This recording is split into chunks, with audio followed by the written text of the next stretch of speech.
so this is the spot where we normally set up our rink. Pretty decent sized backyard, but quite fortunate here where we live. And with the trampoline now packed up over in the corner over there, I've now got enough room to get a 24 by 36 foot rink in the backyard. It's very simple in its configuration. It's basically that's it all sort of packed up from last season. I'll pull it out and show you what it looks like. But effectively, it's a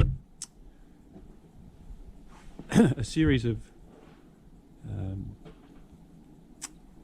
6 by 1 foot boards that are about I think they're 3/4 of an inch thick or thereabouts, and just screwed together with some scrap offcuts that I had, and set up with some corner brackets to make a rectangle. Couldn't be simpler. I'll show you how it looks in a second. I'm going to start unpacking them.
So you can see it's starting to come together now.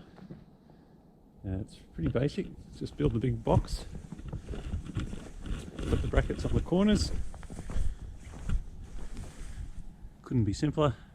1.5 inch 8 gauge screws through the brackets and on the sides as well. It's on the side. Just got these bits of scrap timber. Well, I don't know what they are. They're about 3 inch by maybe half, a bit more, maybe 5/8, and then the 1/2 inch planks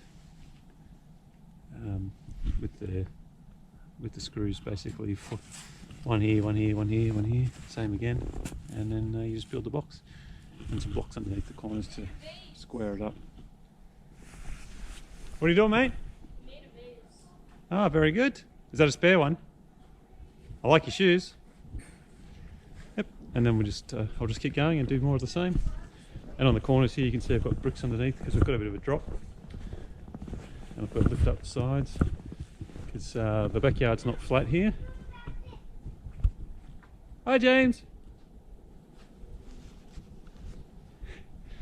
So from the far corner over there down to this corner here, there is a 6 inch drop which I mentioned measured the first year I built the rink. So I basically just prop this end up by about 6 inches, and that or level I should say, but it doesn't have to be perfect.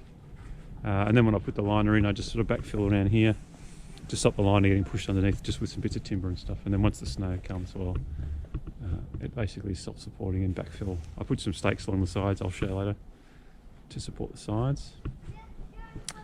But then yeah, just build up with snow once we start clearing the rink as the snow comes, and that's more than robust enough to prevent it from going anywhere. All right. There you go there, James. You got your little drill. You gonna help? Yeah. It's my drill and your drill. That's my drill and your drill. That's a very nice one.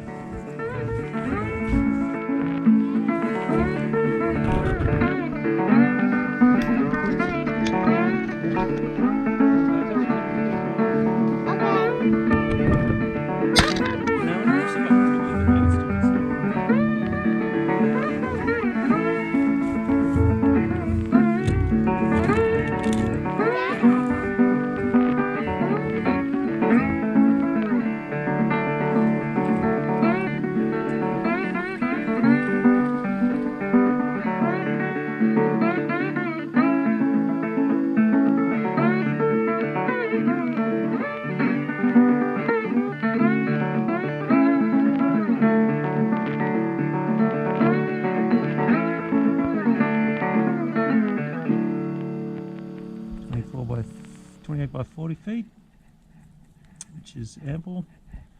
The rink is 24 by 36, as you can see. We've got 4 sixes across the top, 6 sixes down the side, and this one will considerably overlap, and then we just tuck the edges in or trim it as required. I don't even bother trimming it, I just roll it over the sides, and then once the snow falls in decent quantities you can't see it, so it's quite neat. You can see here I've just been squaring the rink up a little bit, or levelling it up I should say. Just placing some bricks under the corner, a bit of timber there. I'm going to backfill all that to stop the liner from when it gets snow in it, and if it melts early in the season, it can push the liner underneath and you get like a bulge out the back. So I'll backfill that with some bricks and compact it with some snow and stuff. Pretty simple. You don't have to overthink it. And you can see around the top as well. I'm going to square up there. And that's it. And you can see, I hope you can see that even with the snow on the ground, the lay of the land is far from even here.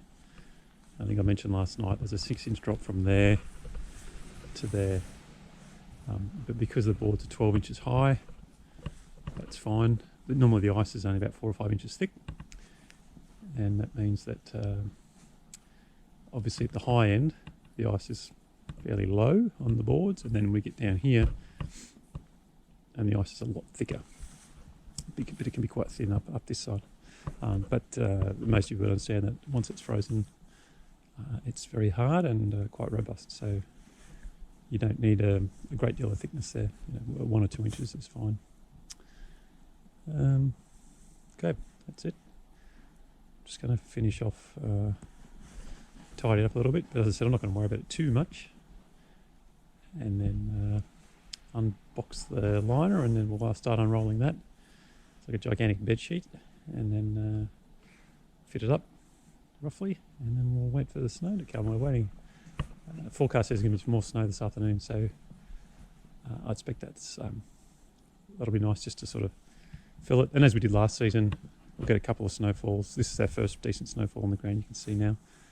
It's started December here in Ottawa, and it melts. It seems to melt a couple of times before we really get cold, and it stays, which will happen in the next few weeks. And by New Year's Eve, the last couple of seasons, we've been skating, so even a bit earlier actually. So we'll see how we go this year. All right. If you haven't looked at a rink liner before, there's nothing at all scientific about them. They are just a big bit of plastic sheet. They come advertised at different sort of grades. I don't go too crazy. I buy one that is a proper rink liner. There's lots of sort of generic tarps and poly tarps and things you can get. I haven't used those, but these seem to be pretty robust. But if you catch your skates or a sharp edge of a snow shovel on this when it's on the rink, you will put a hole on it. But generally, once the season gets started and everything's frozen, it's fairly inconsequential because everything's frozen. So if there's a hole in the liner, well, it doesn't really matter, because everything is frozen, as I said. It'd be interesting to see what it'd be like to set up a rink without a liner. To be honest. I haven't tried it, and perhaps it's just as just as good as one with a liner. But what it does, I think, do is provide a little bit more structural integrity to the frame once it's on, and there's some bricks and things outside, just to stop the frame sort of tipping over, splitting, keeping it dry, that sort of thing. So.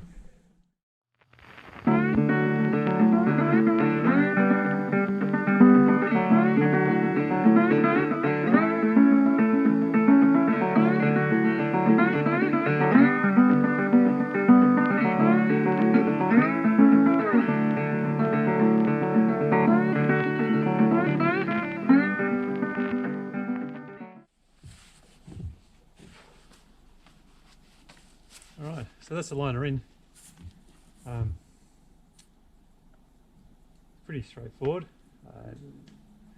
Really, it's just like a big plastic bed sheet, and as long as you get it orientated the right way, you can see that it unfolds pretty neatly.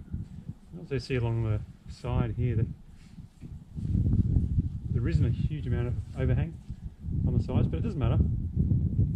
The forecast is we're going to get some rain tomorrow. It's actually going to be a bit milder, and that's quite good because that'll allow just get a bit of a body of water in there, and I'll just go around and just rework the edges full tight with the rain there, and then I have some additional boards that I'll screw across the liner on the outside that just stops the liner from falling in as the rink fills. And then down here, I mean, this still looks a bit untidy, but I'll tap that down, and then next decent snowfall we get, that just all disappears, and eventually we'll have snow that's up higher than the edge of the rink, and the snow kind of goes like that into the rink, so it looks quite neat, and it's easy to get in and out. Certainly once you've cleared it a few times, you've got a fair body of snow around the outside. So that's really the bulk of it. This is the third season I've built a rink. I haven't changed my processes greatly. It's pretty basic, try and keep it as simple as possible. We've had to replace a liner each year, so there's a cost associated with that. It's a couple $100, give or take. But they're difficult to reuse when you pull them up at the end of the season. They generally tear and have holes and things like that. So we just dispose them. But we get a lot of use out of it the winter. We usually get about maybe 2.5 months maybe of solid skating, which is pretty good, especially when it's very cold, and there's, particularly in this time where we've had COVID, it's been really a boon to have this in the backyard, so we can at least get out and do stuff when we're a little bit limited in some of the other activities we might normally do.